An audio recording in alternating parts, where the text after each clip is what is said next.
Alam mo ba, pag mataba ka, kasalanan mo yun because it's so easy to lose weight. Huwag ka lang kumain.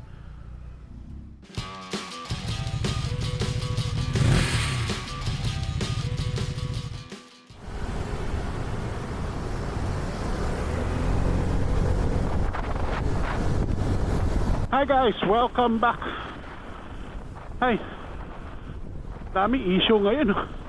But first and foremost, I would like to thank everyone. We have reached another milestone on this channel. We now have 2,000 subscribers. So thank you very much all for following and subscribing. So medyo nakakagulat na naka 2,000 na tayo.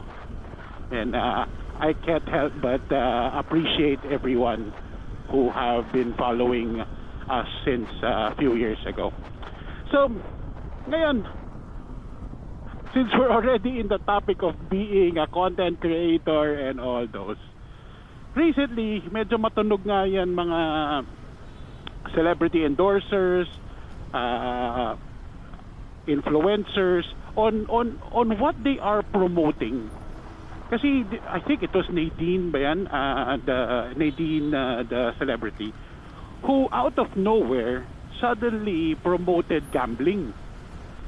If you're the type who follow her, I've seen her being advocates of parang ano ba yun, mental health, yung parang palagi magaganda yung mga advocacy niya. And then suddenly she goes into promoting gambling. Di ba parang ang layo ng turnaround? Gambling, if you think about it, is probably one big contributor to why people are having mental breakdowns because of how bad gambling is to someone. So, grabe yung sugal. Talagang it's so addicting na ubos ang pera mo na. Tapos di bali sana kung mag-isa ka lang sa buhay. But most of the time these are people who are breadwinners who got into this gambling, or these are people who contributes a little to the upkeep of their family. Tapos ayun, ubos ang pera mo, mababaon ka pa sa utang, patay. And what I think a lot of these influencers, a lot of these celebrities are forgetting to check is their entitlement. Alam mo yun, isipin mo, they have extra money to burn. Pag natalo sila, okay, I'll get another endorsement from whatever to what you call this, to pay off whatever money I need. Ganun kadali ang buhay sa kanila. Tapos she even goes as far as saying na, well, everyone has their own choice. Di ba?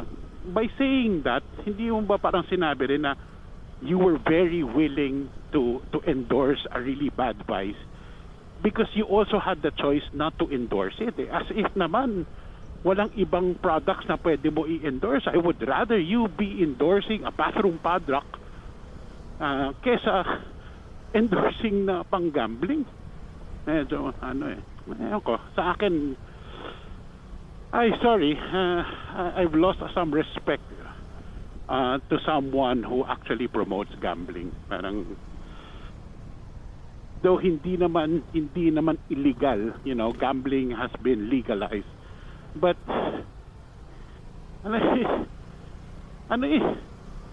kung pwede iwasan yan. Tapos minsan pa ang nalululong sa mga ganyan are people who are still young. Kasi if you're a celebrity, kadalasan your followers are probably young also. Pisa ka pa lang sa buhay, baon ka na sa utang dahil sa gambling. And people progress. People progress. It's not as if, okay, mag-gambling ako sa mobile gambling sa mobile app lang. No, it progresses. Some start from there, then ends up going first to mga sabungan, next mga casino, mamaya konti, kung ano man, nagnanakaw na yung mga yan para lang makalaro. ganong kasama ang sugal. Now, when it comes to influencers talaga, ang daming influencers who are forgetting their entitlements. You have people who are, sabi mo, mga financial guru sila, and they keep telling people, alam mo, dali lang yan eh. If you, with your money, alam mo, 100,000, ganyan, or 200,000, invest mo dun sa ganito, bili ka ganito. Ang nakakalimutan nila is, they come off from us an okay family, which means if their business fails, imagine if they invest 200,000, 300,000, or even $500,000, and the business fail, I don't think they'll have problems on where they will be sleeping that night or what they are going to be eating.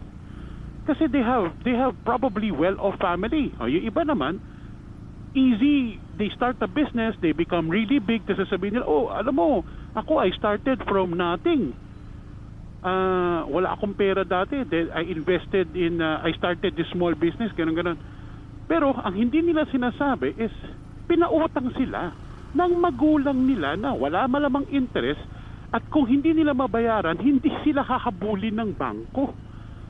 Yeah, those are privileges that people are forgetting. So you have to also understand sometimes when you're an influencer, when you're a celebrity, where what you say can influence the lives of people. Hindi ganun kasimple yung ano. Isipin mo where your viewers are coming from. It's not as simple na lahat ng mga viewers mo pareho ng standing sa iyo. It's not ganun eh. It's not as if na lahat kayo kunwari you're doing a vlog ng mga lifestyle, pakain dito, pakain diyan. But your viewers are probably not like you making 100,000 to 200,000 a month. They're probably making barely minimum wage, di ba? So iba yung katayuan ng mga viewers mo. Same thing with these fitness influencers. Alam mo yan, bigla sasabihin sa'yo, alam mo ba, pag mataba ka, kasalanan mo yun because it's so easy to lose weight. Huwag ka lang kumain. Or you eat less. No shit!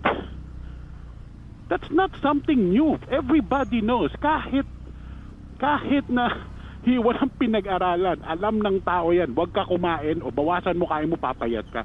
That's not a secret, for God's sake. But what people are forgetting, of course, if you're trying to lose weight and you're motivated to lose weight because maybe all you want is you have a nice looking abs, and you are being motivated because of your addiction to aesthetics, then madali yung sabihin na, sige, wag lang ako kumain ngayon or I'll just cut my food. But what if you are si Manong Angkas rider, Manong Grab driver, who barely have time to even think about what to eat, and you're going to tell him, bawasan mo kain mo para naman maging macho ka, gumanda-ganda yung katawan mo. Sa tingin mo, pinoproblema pa nila kung ano itsura nila? Even though they actually know that what they are doing is, what they're eating is unhealthy, or overweight sila, alam nilang medyo masama sa buhay yan, or masama sa health nila. Do you think they even have time to worry about that when they're worried about just having enough to provide for food, basic necessity for their family? Sa tingin mo may pakialam sila kung may abs sila o wala? Kung gusto mo ng abs, gaya mo yung mga rugby boys dyan sa ilalim ng tulay, dahil sa sobra wala sila makain, may abs sila, pero pag tanungin mo sa kanila, tanungin mo yan, if I'm going to guarantee you 100%, mawawala yung abs mo pero araw-araw meron kang makain, kung ano pipiliin nila. But sometimes things like this. So you wonder if what is more toxic, are these influencers or are these so-called celebrities? Who's more toxic, them or are yung followers nila? Kasi ang problem with a lot of their followers, they put their idols in such a high pedestal that they don't seem to think may mali na sa mga sinasabi nitong mga influencers. Parang, no, idol ko yan, wag mong aawayin yan. Tama yan sila, boss ko yan. But sometimes yun yung ano eh, that's the point of being a celebrity or being an influencer. You should be putting yourself at a higher responsibility because of what you say can influence people. That's why you are being called an influencer. And if you are being called out, then you have to recognize na, oh nga, no, meron pala akong tinatamaan. And it might be better for you to recognize it than say, wala, no? And deny that there is actually someone being insulted or being, alam mo yan, affected by what you are saying. Pero, yun nga, hindi mo alam eh. May mga nagsusupport kasi sa kanila, kaya lumalaki ulo nila. Ngayon, hindi mo nga talaga alam sino mas toxic, yung influencer ba o yung mga followers nila. Ay, nako. This weight loss thing, it hits me differently because of my experience with weight loss. Losing weight is not all physical. It's not as if, okay, I'll stop eating, papayat ako. Obviously, oo. Pero it's not as easy as that. People use eating as a way to cope up with so many other things, like stress in life. Hindi basta-basta. Meron din mga tao may sakit. The people have a thyroid issue that they are probably going to gain weight no matter what they do.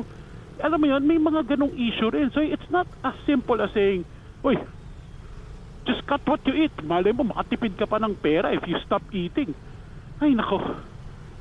If you want to influence people to living healthier, don't tell them what is the obvious.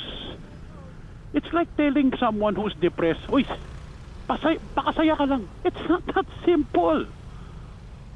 You know,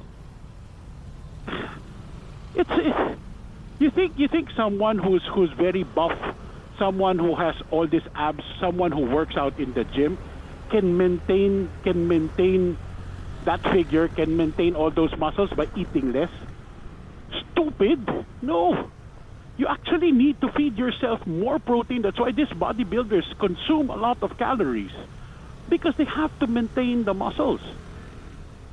Our body, if you cut the calories intake, if you cut your intake, do you think what's the first thing that the body gives up? Not fat. No. Fat is the last thing the body is going to give up. It's going to give up your muscles first. So gagaan ka kasi nawala ang muscles mo pero hindi ka talaga papayat. Because yung taba mo nandyan pa rin.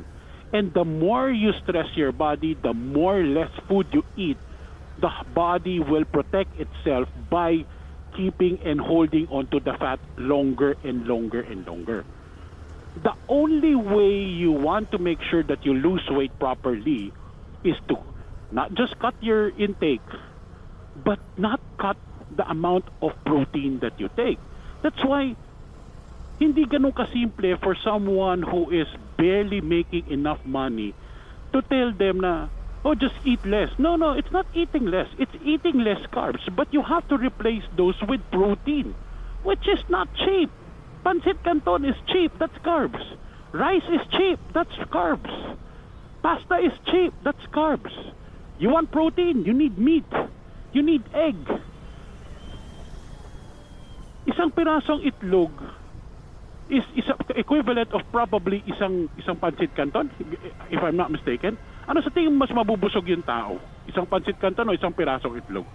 So what do you think will people choose if they have barely enough money to sustain life? They're gonna go with the pancit canton kasi mas mabubusog sila. And still you're going to tell people, oh, you just have to cut down what you eat and you will lose weight. Or you lose fat. No, you don't lose fat. You're actually going to hold on to fat far longer. You will lose muscle. Tapos ang isa pa sasabihin mo na you cut amount of food you eat. You know how much stress someone who is not eating enough, how much stress that puts to someone. You've probably been through it already. Alam mo yun, ang init na ulo mo pag gutom. And you're going to tell someone who's working an 8 to 10 hour job making minimum, tapos gusto mo mainit ang ulo nila sa trabaho, kung hindi ba sila matanggalan ng trabaho eh.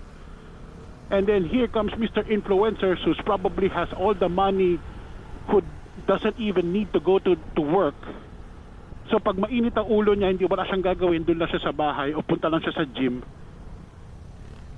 And still you're going to tell people, oh see, look at me, it's so easy. I just cut the amount of food I eat. Kita mo, nakakatipid pa ako pera. Sometimes, check your privileges, man. Ay, nako, minsan nakakainis lang talaga. And that's why every time I do talk to people, whether they want to get into photography, they want to get into my sport, which is powerlifting. I do tell them it's not. I don't tell them, oh, gusto maging powerlifter, oh, punta ka na sa gym, buhat ka ng mabigat. Ganun kasimple. No. I understand that a lot of people are afraid of lifting heavy. So you have to tell them, this is the proper way, this is what you do. In the same way, if you're telling people to lose weight, you tell them, okay, try mo this one, try this alternative, try this. Alam mo, gusto mo para, for me, one of the tricks that I found out, rather than eating 2 cups of rice, I'll make the rice into lugaw. Because for the same amount of calories, I'm eating 2 cups of lugaw, and that's equivalent to just the calories of 1 cup of rice. Ang dinagdag ko lang kasi tubig. Pero ang feeling ko, mas busog ako doon sa 2 cups ng lugaw kasi parang ang dami-dami. Pero ang dinagdag ko, pareho silang amount of, kumbaga, they have the same amount of bigas that you use, but you're eating more if you do lugaw. Ganon din when I was trying to lose weight, it's trying to increase the volume of my food without increasing the calories.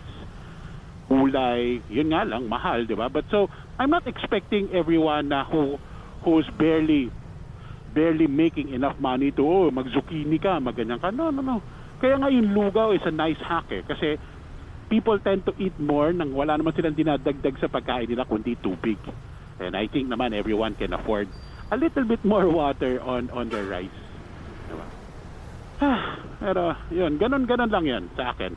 If you reach that status of being called an influencer,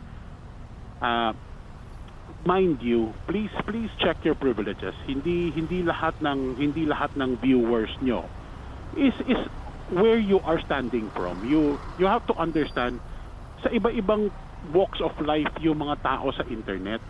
So not necessarily what works for you works for them. But you just have to understand. You can tell them what you do, no problem with that. But do not generalize that everyone can do what you are doing without the same privileges. Okay guys, ay nako, nakakapikon lang, nakakainit lang ang ulo. Dagdag mo pa tong Christmas na traffic. Okay guys, so thank you very much for listening. If you haven't, please let's like and subscribe para umabot na tayo sa 3,000 sa sunod. Okay? Bye.